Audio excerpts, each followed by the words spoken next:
Waktu itu kami sedang ada penelitian di suatu desa. Kelompok kami terdiri dari 9 orang, 4 cowok dan 5 cewek. Kami ditempatkan serumah di rumah Pak Kepala Desa di sana. Di antara kami itu ada seseorang yang bisa merasakan keberadaan makhluk halus. Dia adalah tunangan. Sebut saja namanya Wulan. Suatu hari, entah mengapa dia merasa gelisah tamanan. Saat bertanya dia, bilang kalau ada makhluk halus terkutuk yang selalu membayangi kemanapun kami pergi. Lama setelah dia bicara seperti itu, salah satu teman kami kesurupan. Mungkin tidak cukup hanya dengan mengganggu satu orang saja.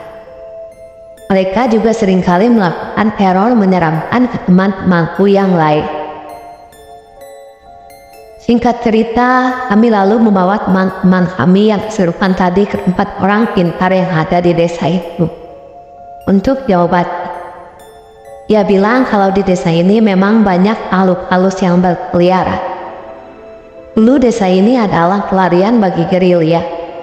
Banyak orang mati di daerah ini. Setelah melakukan pengawatan itu, kami semua kembali pulang ke rumah kepala desa. Sekitar jam 8 malam, tunanganku berteriak sangat kencang dari arah kamar mandi.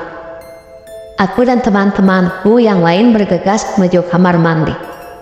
Saat bertanya, lagi-lagi dia bilang kalau ada makhluk halus yang mengganggunya.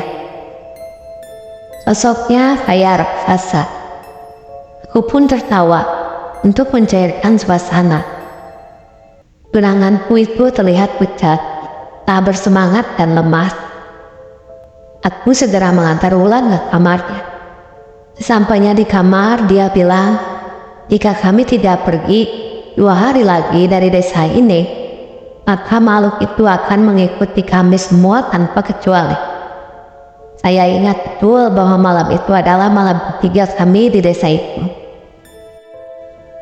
Karena di antara kami cowoknya ada yang tidak tulen, sebut saja namanya Sirio, salah satu temanku, mulailah menjahilinya.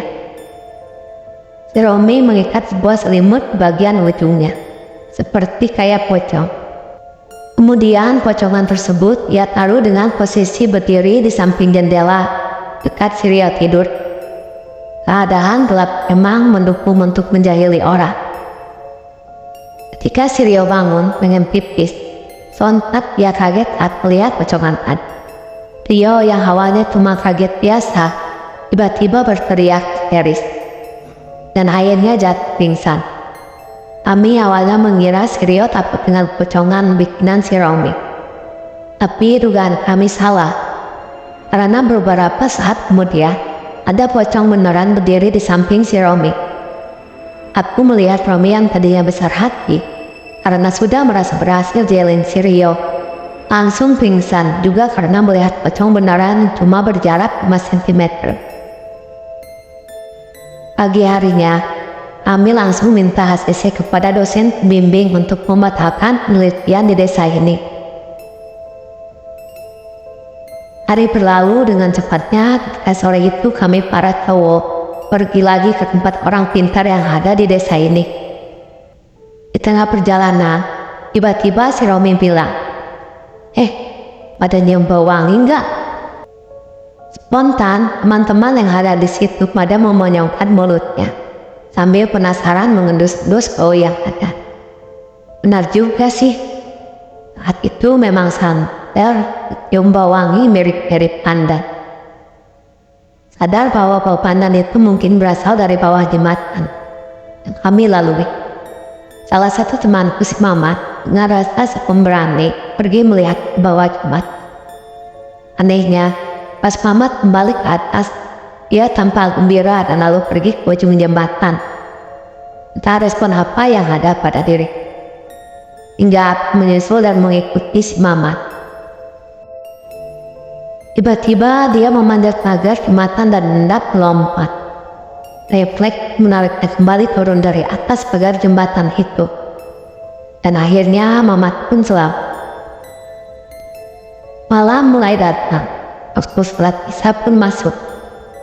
Aku dan si Romi berhenti dulu di musola. Saat mengambil air wudhu, aku melihat seorang wanita berpakaian putih berada di dalam toilet, di sisi ujung kanan. Aku berlagak berani dan memegang prinsip. Beda dunia, beda kepentingan, dan tidak saling mengganggu. Aku meneruskan wudhu tanpa menoleh lagi ke arah toilet. Saat membasuh hidung dan muka, angin dingin serta merta menerpa tengkuk dari kejauhan. Aku melihat wanita tadi melayang rendah mendekat. Posisi terakhir hantu berbaju putih itu persis di sebelah. Dia hanya berdiri tegak, mematung tanpa bersuara. Hanya bisa meneruskan wudhu sambil bergitik tarik. Emang sih, aku tidak dapat menyaksikan wajah seram setan itu, karena posisinya sengaja buat terus umum. Tapi yang kulihat dari jarinya sudah kurus kering, hanya kulit berbalut gula. Warnanya hitam dengan kuku yang panjang dan runcing-runcing. Aku tetap saja terusin wudhu, sambil terus membungkuk biar tidak melihat wajah. Begitu selesai, aku langsung bergegas balik kiri sambil mengucapkan salam. Setelah selesai sholat, kami melanjutkan perjalanan ke rumah orang pintar itu. Sampainya di sana, kami langsung dijamu oleh siluman berwujud harimau. Untung saja orang pintar itu keluar dan sudah tahu apa tujuan kami ke sana. Tak berlama-lama, kami pun pulang ke rumah ke kepala desa.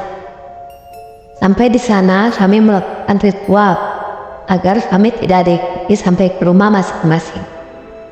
Setelah ritual selesai, barulah rasanya ini agak tenang, terhindar dari rasa takut. Jam sudah menunjukkan pukul 12 malam. Tunanganku kebelet pengen pipis. Dia minta ditemani oleh. Dia bergegas keluar sambil manggil-manggil nama. Ketika hampiri, dia malah nyelek. Si pocong merajukku sayang, katanya sambil tertawa. Namun tiba-tiba dia terdiam sejenak. Pas kutanya ada apa, dia bilang kalau pocong itu minta tolong untuk melepaskan tali pocongnya sebelum kami pergi dari desa itu. Esokan harinya, amanat yang disampaikan pocong itu kami lakukan. Kami menggali sebuah kuburan sesuai petunjuk si pocong. Kuburan itu telah rata dengan tanah, dan mungkin orang tidak tahu kalau di sana ada kuburan. Setelah semuanya selesai, kami menghimbau para warga desa bahwa di tempat itu ada kuburan. Akhirnya, siang harinya aku dan teman-temanku semua pergi dari desa keramat itu.